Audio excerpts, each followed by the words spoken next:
앞을 보시고 주님의 사랑으로 인사들 나눕시다. 사랑합니다. 반갑습니다. 오늘도 하나님의 축복이 넘치시기를 주님의 이름으로 축원합니다. 이제 우리가 축복하는 마음으로 이제 영상 예배와 대면 예배를 시작할 텐데 우리가 늘 안부를 전합니다. 우리 사랑하는 성도들 여러분이 아시는 바와 마찬가지로 로스앤젤레스, 달라스, 노스캐롤라이나, 시애틀, 그리고 브라질, 또 태국 이렇게 우리 사랑하는 성도들이 해외 나가서 열심히 일하고 있습니다. 그들도 하나님의 축복으로 반드시 건강하고 성공하는 역사가 일어나기 위해서 우리가 모두 함께 품앗이 중보기도 하는 우리가 되기를 주님의 이름으로 축원합니다. 특별히 우리 강보식 목사 이제 건강한 몸으로 일어나서 하나님께 영광 돌리는 귀한 종 되게 해달라고 각자가 간절히 기도하는 시간도 가지시기를 부탁을 드립니다. 오늘 새벽 저희들이 생각해 봐야 될 말씀은 창세기 2장 8절로 17절까지의 말씀인데 여기에서는 참으로 그 에덴 동산의 환경과 모습이 간단하지만 묘사되어 있는 것을 볼 수가 있습니다. 그래서 우리가 이 에덴 동산과 성도와의 관계는 무엇인가라고 하는 것을 생각해보고 은혜 받기를 주님의 이름으로 축원합니다.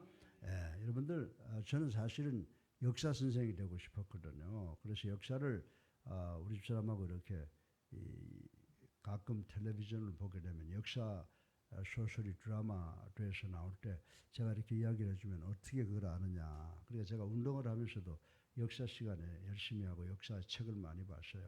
그래서 우리나라 역사를 보면은 고대 삼국시대, 고구려, 백제, 신라가 있었고, 그 다음에 이제 고려가 있고, 이시조선이 있었고, 이제 이랬는데, 그때 그 상황에 약 5,000년 동안을 통해서 우리 한반도에서 1000여 개의 전쟁이 일어났다라고 하는 것을 우리가 상식적으로 알고 있습니다.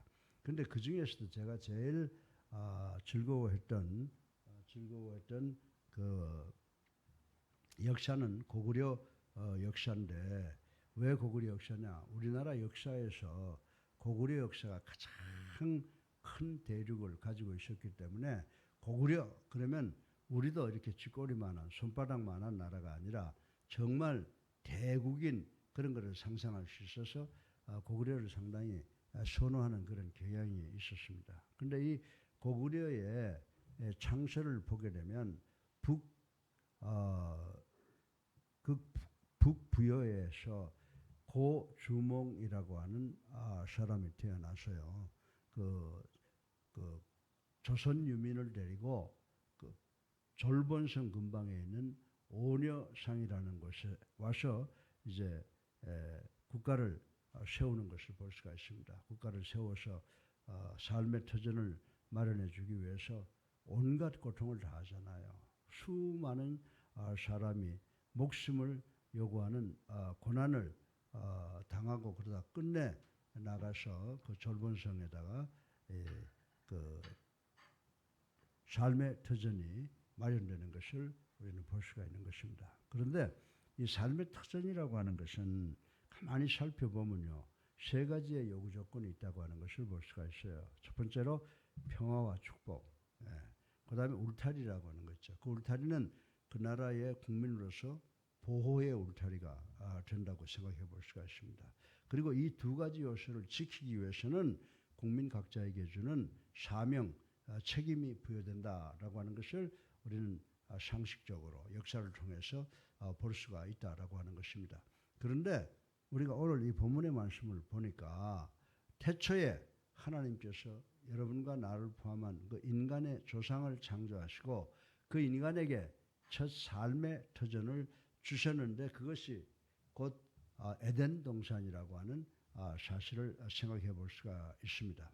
이 세상에 오고 가는 모든 인간들 누구에게든지 존재하기 위한 터전이 필요하듯이 그리고 그 터전이 확실해야 안정하고 번영에 대한 꿈이 부풀듯이 하나님께서는 첫 인간의 조상, 첫사람 아담에게 가장 확실하고 튼튼한 삶의 터전을 주셔서 오늘날까지 번성토록 하였다라고 하는 것을 우리는 생각할 수가 있는 것입니다.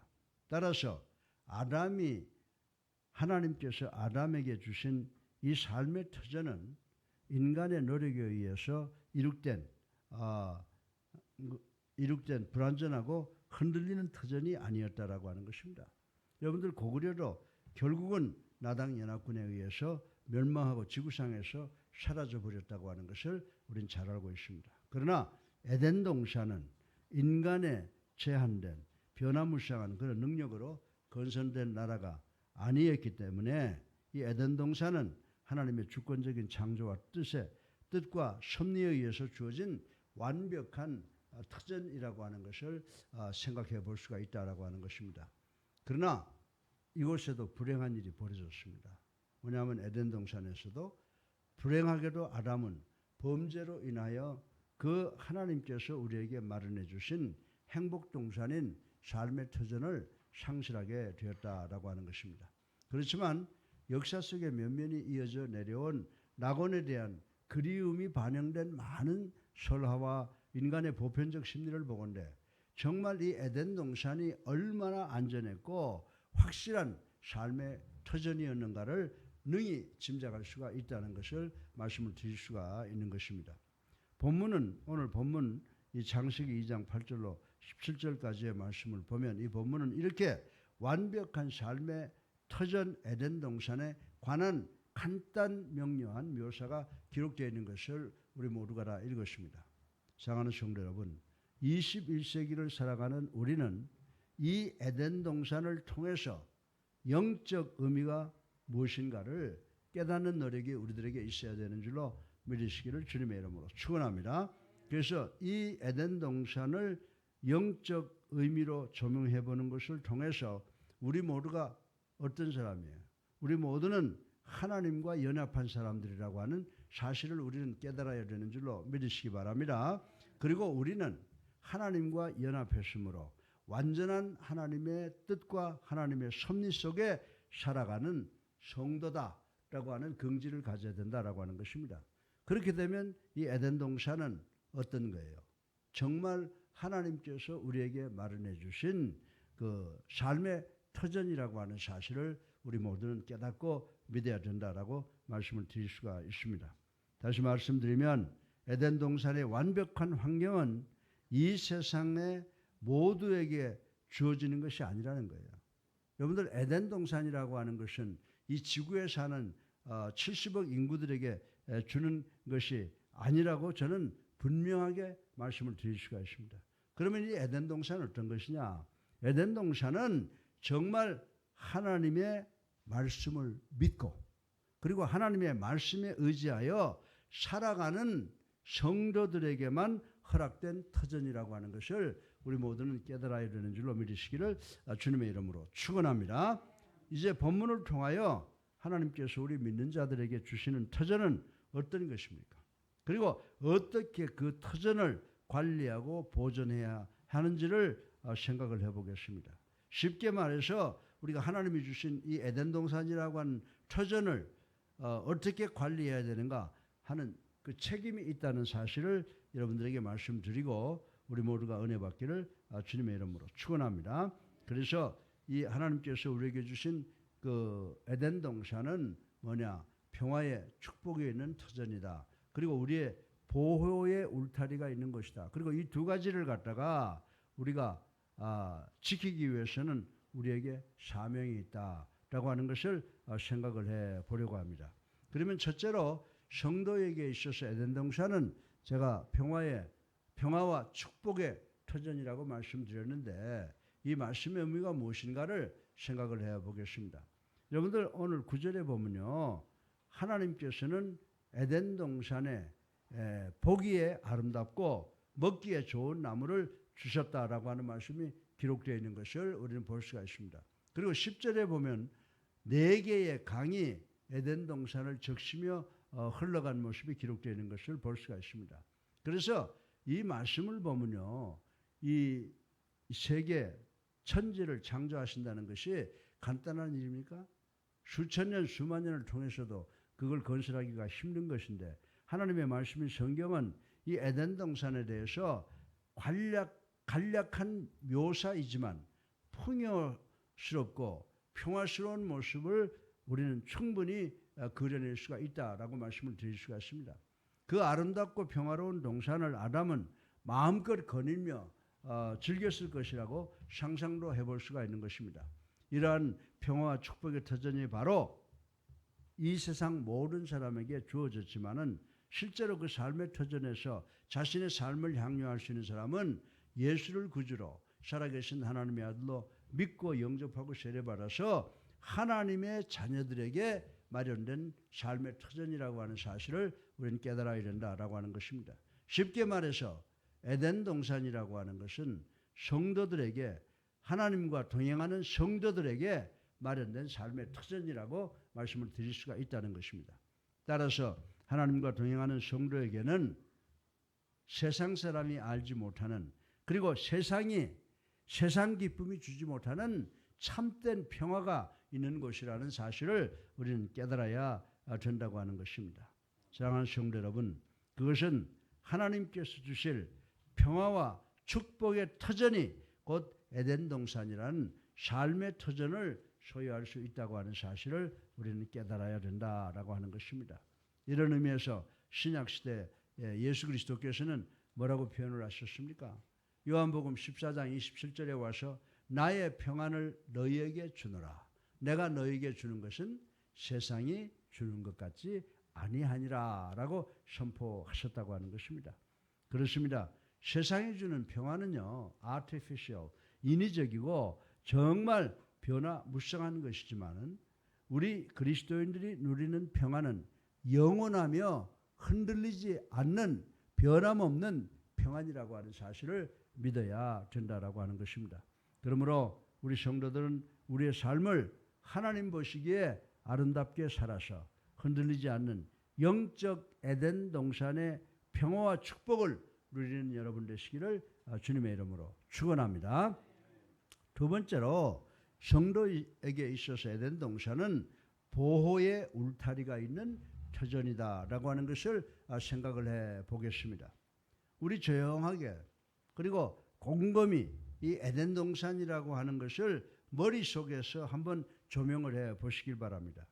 우리의 느낌을, 동산이라는 단어는 아름답고 작은 공원을 연상시킨다고 하는 걸 우리 잘 알고 있습니다. 제가 어릴 때 대구에서 자랐는데 비산동이라는 곳에 살면서 학교를 오려면은 그 시내 중심에 있는 수창초등학교를 오게 하려면 그 달성공원이라고 하는 것을 꼭 지나오게 됩니다. 근데 그 달성공원을 보게 되면 그렇게 높지도 않아요. 오늘 뭐 송혜 씨가 돌아가시는데 그분의 뭐 그 시신이 화장을 해서 제가 되는지 모르지만 그 근방에다 뿌린다라고 하는 뉴스를 들었는데 참 그 동산이 아름다워요. 그래서 지금도 동산 그러면은 저에게는 대구 달성공원이 연상이 되곤 하는 그런 경험이 있습니다. 근데 그 동산에 보게 되면요, 그 울타리가 있어요. 높지도 않고 낮지도 않는 아주 나지막한 그 울타리가 동산 주위에 둘러 있습니다. 그러면 저는 지나가면서 이것은 담을 넘어가지 말라는 이야기구나. 또 넘어오지도 말고 정문을 사용해서 드나들으라고 하는 하나의 상징적인 표현이구나 라고 하는 것을 생각을 해봅니다. 그러나 정말 이 동산을 둘러싸고 있는 울타리라고 하는 것은 그 동산을 주변과 동산과 구별시켜서 그 동산을 보호하는 것이다 라고 하는 생각을 갖게 됩니다. 진정 하나님께서는 에덴 동산에 보호의 울타리를 쳐서 그 동산도 보호하셨지만 그 동산에 살고 있는 아담을 보호하시기 위해서 울타리를 쳤을 것이다. 이렇게 가상을 해볼 수가 있는 것입니다. 사랑하는 성도 여러분, 마찬가지로 믿는 자들로서 우리들이 하나님께로부터 받은 삶의 터전에는 여러분과 나를 포함한 모든 인간을 보호하는 울타리가 세워진 줄로 믿으시기를 주님의 이름으로 축원합니다. 여러분들, 제약된 세상의 것이 침입하지 못하도록, 또한 성도가 정해진 터전을 넘어가지 못하도록 하기 위함으로 울타리가 있었다. 한마디로 말하면 보호를 위해서 울타리가 있었다라고 이렇게 우리는 가정을 해볼 수가 있는 것입니다. 그러므로 우리가 그 보호의 울타리를 넘어 밖으로만 나가지 않는다면 우리는 우리 삶의 터전에 예비되어 있는 하나님께서 예비해 놓으신 영적, 육적 권리를 마음껏 향유하며 살 수 있다는 사실을 우리는 깨달아야 되는 줄로 믿으시기 바랍니다. 그러므로 우리가 이 세상, 21세기에 이 세상에 살면서 하나님의 말씀에 순종하여 교회라는 울타리를 넘어 세상 바깥으로 나가는 그런 일은 삼가해야 된다고 하는 것을 오늘 아침에 명심하시고 또 명심하셔서 아담이 에덴 동산에서 축복받은 것처럼 우리도 교회 안에서 축복받겠다고 결단하는 이 시간 되시기를 주님의 이름으로 축원합니다. 예. 그리고 셋째로 마지막으로 성도에게 있어서 에덴 동산은 책임이 부여된 터전임을 생각을 해보겠습니다. 예, 하나님께서 우리에게 평화의 축복의 터전, 삶의 터전을 주셨습니다. 그리고 우리를 위해서 울타리를 쳐줬습니다. 세상이, 마귀가, 세상의 어떤 세력이 그 동산으로 넘어들어오지 못하도록 또 우리가 넘어가지 않도록 하나님께서 울타리를 쳐주셨는데 정말 이 동산이 평화의 축복의 동산이 되기 위해서는 우리가 어떻게 해야 되겠느냐라고 하는 것입니다. 17절에 보면 하나님께서 동산의 모든 것을 허락하셨지만 선악을 알게 하는 지혜의 나무 실과는 먹지 말라고 엄히 명령했던 것을 하셨던 것을 우리는 볼 수가 있습니다. 그래서 이 말씀을 읽으면서 우리가 느낄 수 있는 것은 이것은 에덴 동산에 거하는 인간이 지켜야 할 최소한의 규례라고 하는 최소한의 규례라고 말씀을 드릴 수가 있습니다. 다시 말해서 하나님께서 우리 믿는 자들에게 주신 삶의 터전은 자유롭고 모든 굴레에 속박되어 있지 않는 참된 평화를 누리지만 최소한의 책임은 부과하고 있다고 하는 사실을 우리는 깨달아야 되는 줄로 믿으시기 바랍니다. 한 국가를 유지 발전하기 위해서는 그 국민들의 생명을 요구하는 그런 책임이 있잖아요. 우리가 납세의 의무라든지 교육의 의무라든지 그 다음에 국방의 의무가 있듯이 우리가 하늘나라의 성도로서 살아가면서 하나님이 우리에게 주신 한 가지 그 명령이 있죠. 규례가 있죠. 그것이 뭡니까? 그것은 우리를 억누르는 것이 아니라 속박하는 것이 아니라 참 평안을 누릴 수 있도록 최소한의 책임을 부과하고 있다는 사실을 우리는 깨달아야 된다라고 하는 것입니다. 그래서 그것은 곧 뭐예요? 하나님께서 우리에게 주신 최소한의 규례가 뭐예요? 예, 에덴 동산에서 사는 아담에게도 부여하셨고 21세기를 살아가는 우리에게도 하나님께서 최소한의 규례를 주셨는데 그것이 무엇이냐라고 하는 것이에요. 그것은 바로 하나님의 말씀인 줄로 믿으시기 바랍니다. 내가 예수 믿고 하나님의 말씀을 다 이해 안 되면 순종할 거야. 천만의 말씀이에요. 하나님의 말씀을 우리에게 주신 하나님이 우리에게 주신 최소한의 규례인데 순종인 줄로 믿으시기 바랍니다. 그래서 우리가 하나님의 말씀에 순종하겠다라고 하면 그 다음부터 하나님의 말씀이 다 이해가 되는 거예요. 믿으시면 아멘 하세요. 예.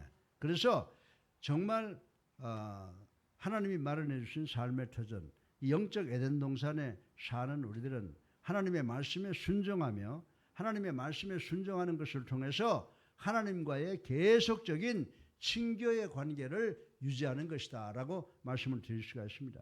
따라서 에덴 동산은 인간의 나태와 방종이 판치는 무질서의 영역이 아니라 하나님과의 아름다운 사랑의 친교 관계와 굳은 언약의 관계가 살아있는 삶의 현장이라고 하는 것을 우리는 깨달아야 된다라고 하는 것입니다. 하나님께서는 참된 성도들에게 에덴 동산과 같은 풍요와 평화가 넘치는 삶의 터전을 주신 줄로 믿으시기 바랍니다.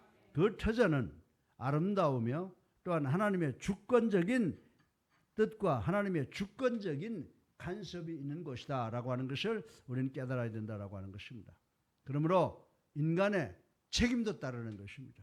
하나님이 주신 삶의 터전을 아름답게 간직하고 우리가 거기에서 평화와 축복을 누리며 살려고 한다고 하면 인간의 최소한의 책임도 따르는 것이라고 오늘 성경은 우리에게 가르쳐주고 있습니다.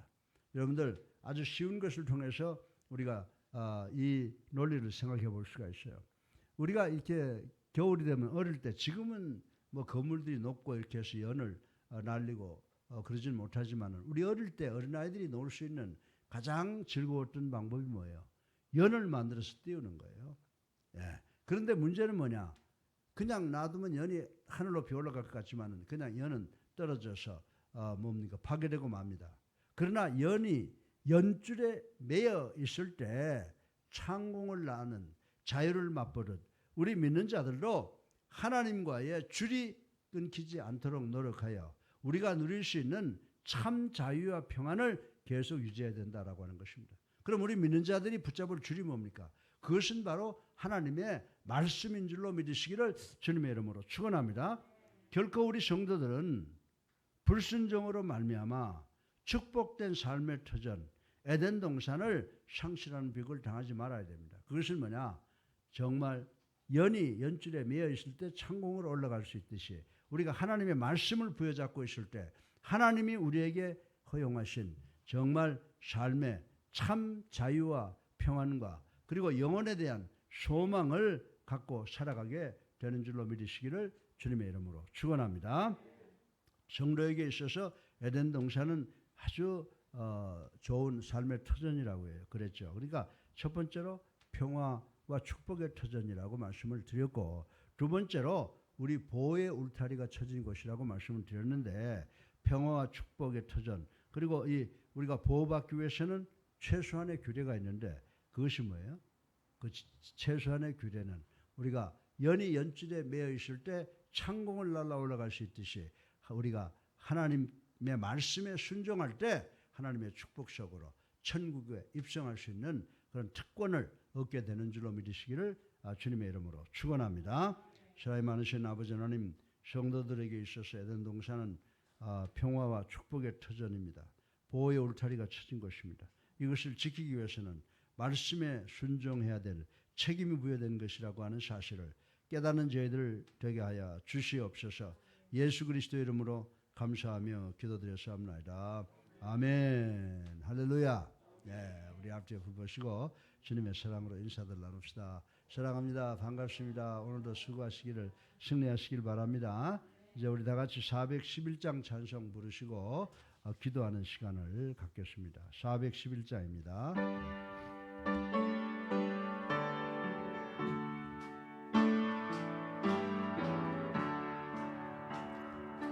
내 마음속에 평화 있네 주 예수가 주신 평화 시험 닥쳐와도 흔들리지 않아 위하라 이 평안아 주가 항상 계셔 내 맘속에 주가 항상 계셔 기쁘다 주 나의 맘에 계셔 외로워하시네 어찌 내가 주를 떠나 살까 이게한 평화가 받고 보니 내 슬픔이 사라지고 맘의 품 넘쳐 주를 찬양하네 이야 평화의 임금 예수 주가 항상 계셔 내 맘속에 주가 항상 계셔 기쁘다 주 나의 맘에 계셔 위로하시네 어찌 내가 주를 떠나 살까 내가 사는 동안 이 보배를 빛내리라. 그나날이와 주를 만나 뵐 때 그 평화 영원하리. 주가 항상 계셔 내 맘속에. 주가 항상 계셔 기쁘다. 주 나의 맘에 계셔 위로하시네. 어찌 내가 저를 떠나 살까. 아멘. 주여 세 번 합니다.